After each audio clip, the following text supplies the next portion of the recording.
waxaynu dhex joognaa jiha ka mid a arlada eebbe. waa jarmaado arooryo oo jawiga dunida ayaan u kuurgalaynaa. waa dhul baadiyeed barwaaqo ah oo magaalada ka baxsan.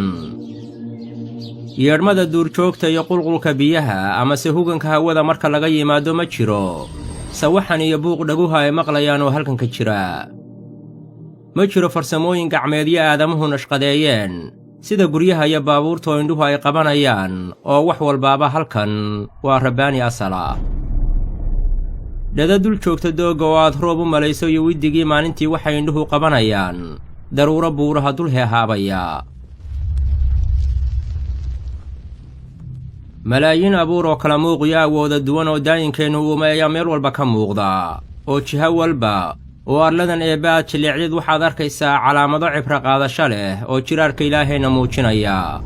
waka'ayin badanaa oo badana min aayatin intii mucjiso ah oo fi samaawaati samooyinka ka muuqanaya waalardi oo dhulka ka muuqanaya oo yamuruuna calayhaa intaa haddana ay dul marayaan. alla maxaa mucjiso iyo aayad weyn cirka iyo dhulkaba hareerahooda taalla bini'aadmiga yamuruuna calayha oo intaa haddana ay dul marayaan. wa hum haddana canhaa aayadaha faraha badan iyo mucjisooyinka mucriduuna waxba kuma qaataana way ka sii jeedsanayaan. kuwani waa wacyi iyo darsi diiniya. waa muxaadarooyin iyo nadwooyin aan hadlayno inu hor yaalla. waa bidhaamo qurxoon oo dhaayaqabad leh. waa dhambaalla iyo xaashye koonka oogadiisa ku qoran oo ay tahay inaynu akhrisanno. ilaa siduu u leeyahay kitaabkani xaashiyo kala baxsan oo aynu akhriyayno ayuu kownkanaynu ku noolnahay. cirkiisa iyo dhulkiisa iyo baddiisa iyo berrigiisa iyo buurihiisa waa kown isaguna xaashiya leh kala baxsan oo u baahan akhrin. makhluuqaadka ilaahay ee dunida ku faafsan haddaan u fiirsanno maxaan ka faa'iidaynaa miyuu maankaagu isweydiinayaa. waxyaalaha makhluuqaadka ku jira markaad fiiriso ilaahay weynankiisaad ka dhex arki, xikmadda rabbi baad ka dhex arki, naxariis baad ka dhex arki, waxaad ka dhex arki awood iyo qudro aan lahayn xad lahayn baad ka dhex arki. ilaahay mu'miniinta ayuu ammaanay talow muxuu ku ammaanay? mu'miniinta ilaahay wuxuu ku ammaanay way fikiraan. oo maxay ka fikiraan? abuurka samaawaadka iyo dhulalka ayay ka fikiraan. markii makhluuqaadka eebbe ay u fiirsadaan oo ka fakeraan natiijada u soo baxaysaa maxay tahay? natiijada uga soo baxaysa waxa weeye rabbanaa maa khalaqta haadaa baatila. rabbiyow walle waxaan sidan isu saaran inaadan bilaash u abuurin.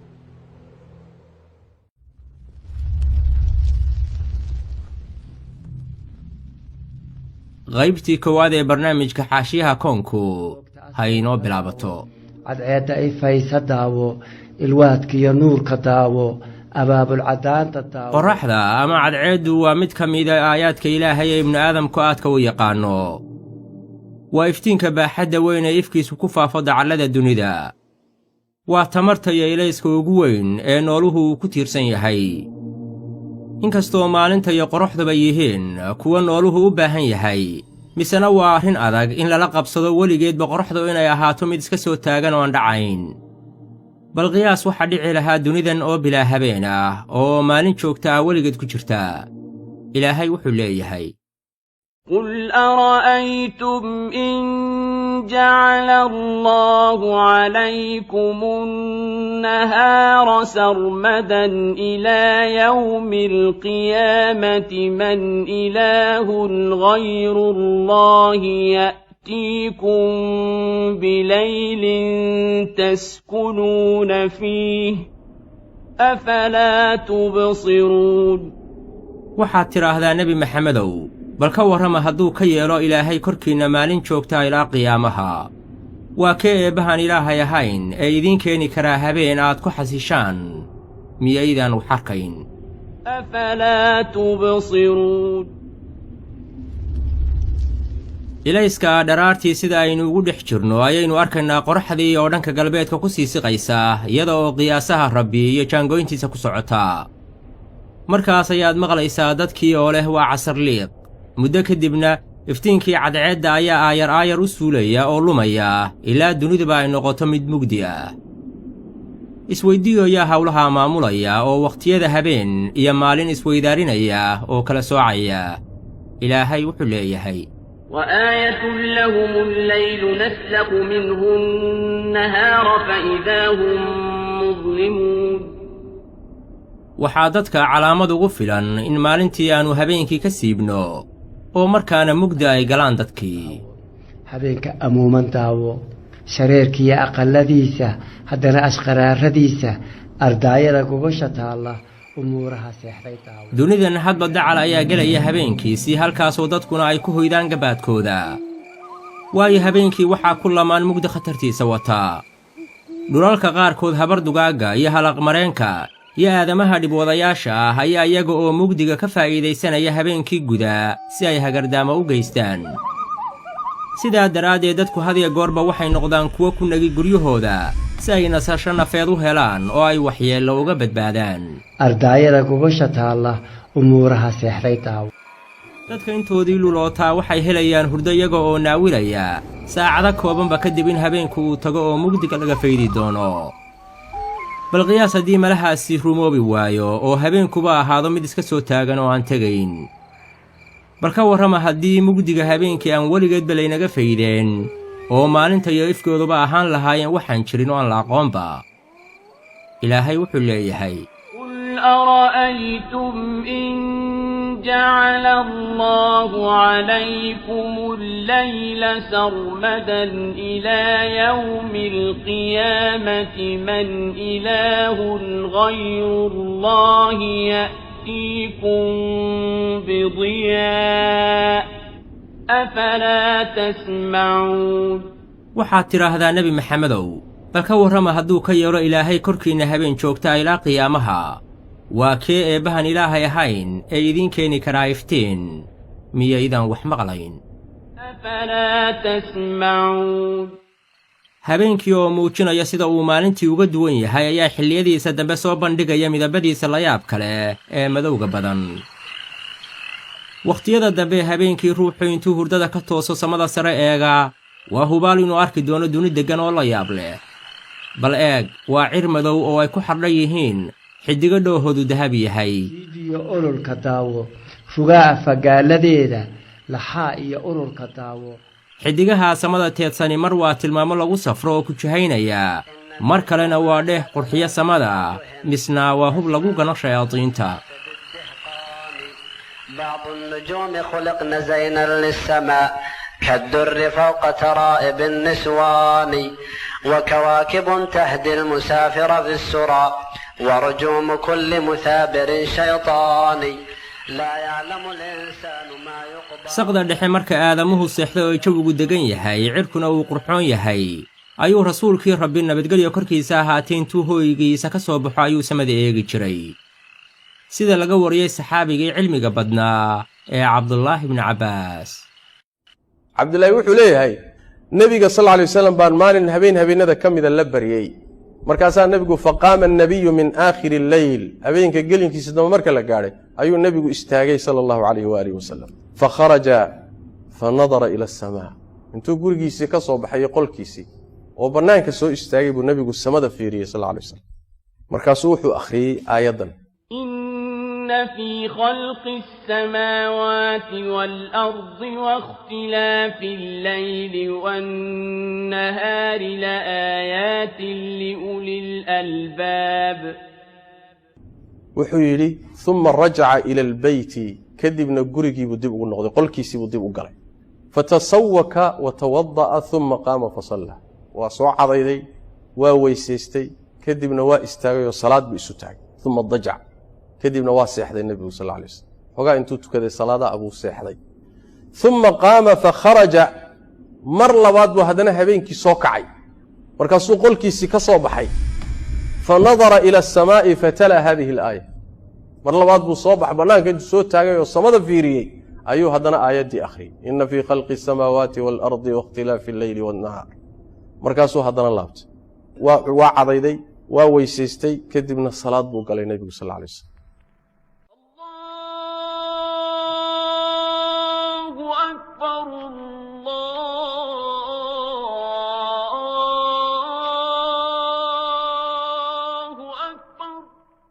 aadaan maqashayaaba bilaal xasuusatay لا إله إلا الله sida aynu ogsoonnahay bilaal wuxuu ahaa mu'adinkii rasuulka sida qofka iyo hadhkiisu u wada socdaan ayuu mar walbaba nebiga uga agdhowaa habeen ayuu damcay inuu nebiga ogeysiiyo in wakhtigii salaadda subaxuu soo dhowaaday markii uu ridda soo joogsadayba waa rasuulkii rabbi oo ilmaynaya gadhkiisii ayay lintu qoysay oo jilbihiisii lintu intay dhaaftay ayay dhulka u dhaadhacday falam yazal yabkii xataa balla alard bilaal isaga oo yaaban ayuu rasuulkii weyddiiyey qaala yaa rasuula allah lima tabkii waqad gafara allaahu laka maa taqaddama wamaa ta'ahar maxaad u ooyaysaa iyadoo ilaahay dembigaagii hore iyo kii dambeba uu dhaafay rasuulku wuxuu ku jawaabay qaala afalaa akuunu cabdan shakuura oo miyaanan ahaanayn addoon mahadnaqaa nebigu sala allaahu calayhi wasalame bilaal wuxuu u sheegay habeenka laqad nasalat calaya alleylata aayah waylun liman qara'aha waliman tafakkar fiiha waxaa iigu soo degtay aayad qur'aan ah aayaddaas halaag ha ku dhaco qofkii akhriyay een macnaheeda dhuuxin ee u fiirsan aayadahaasi maxay ahaayeen inna fii khalqi الsamaawaati wal-ardi waاkhtilaafi al-layli wan-nahaari la'aayaatin li'ulil albaab الذين يذكرون الله قياما وقعودا وعلى جنوبهم ويتفكرون في خلق السماوات والأرض ربنا ما خلقت هذا باطلا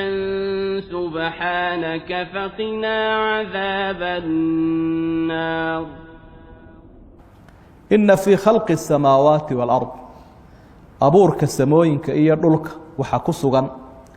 واختلاف الليل والنهار إيا إسويدارك هبينك إيا مالنت لآيات على موين باوغو سوغان لأولي الألباب ذاتك عقلي عليه أي عقلي أصحاب العقول كعد عقلي عليه على موين بهالكا كهلي الذين كوي كوا عقلي ويني يذكرون الله إلهي بحسان قياما يغو سرچوغا وقعودا يغو فرديا وعلى جنوبهم يغو دينعودا وجيفه دينعيدودا ويتفكرون وحا اي دوغانيان way aad u eegeegayaan fii khalqi الsamaawaati wاlard samooyinka iyo dhulka abuurkooda habku ilaahay u abuuray qaa'iliina iyagoo odhanaya bay ka dhigantay rabbanaa ilaahayagiyow maa khalaqta haadaa caalamkan kumaad abuurin baadilan abuur xikmad darro ah subxaanaka ilaahow xumaanadaa ka hufan iyo xikmad darro faqinaa cadaaba annaar naarta cadaabkeeda allow naga badbaadi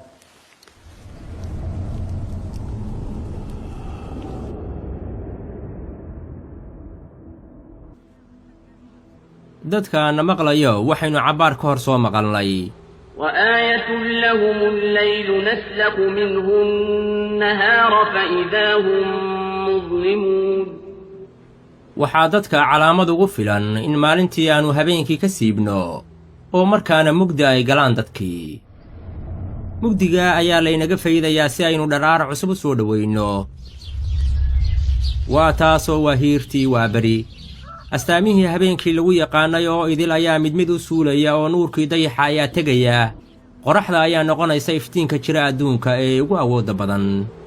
ilaahay wuxuu leeyahay وجعلنا الليل والنهار آيتين فمحونا آية الليل وجعلنا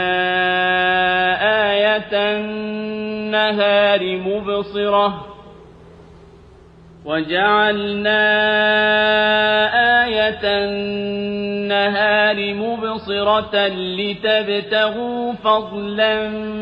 من ربكم ولتعلموا عدد السنين والحساب waxaan ka dhignay habeenkii iyo maalintii laba calaamadood waxaan tirnay habeenka astaantiisiiyo dayaxa ah waxaan ka dhignay calaamaddii maalintii mid ifaysa si aad u baadi goobtaan fadliga ilaahay iyo si aad u garataan tirada sanooyinka iyo xisaabta تعلموا عدد السنين والحساب dayaxa ishi buuxsankiisa aashaa socodkiisa daawo dayaxa dusheenna ah iyo cadceeddaasiba waxay ka mid yihiin nimcooyinka ilaahay inoo sakhiray cadceedda ifaysa daawo jadwalka nolosheenna ayay dowr lixaadle kaga jiraan la'aantoodna tirsiga sanooyinka ama xisaabta xilligu inooma suuroobeen qorshayaal isu qiyaasan oo rabbaani ah ayay ku socdaan dharaar qura hadday amarrada eebbe qorraxda iyo kuwa la midkaahi jebin lahaayeen khalkhal ayaa intuu dhaco waxaaba la arki lahaa habeenkii oo maalintii ka soo horreeya ama qorraxda oo dayixii gaadhay wakhti ay isgaadhayaan baa jira wakhtigaasina waa marka la ysku dhalaalinayo marka ilaahay uhi qorraxdii iyo dayixii baan isu geeyo isgaadhay وجمع الشمس والقمر markaa waa isku dhalaalaysa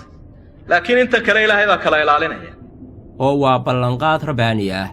oo ilaahay wuxuu ku leeyahay fii suurati yaasiin لا الشمس ينبغي لها أن تدرك القمر ولا الليل سابق النهار وكل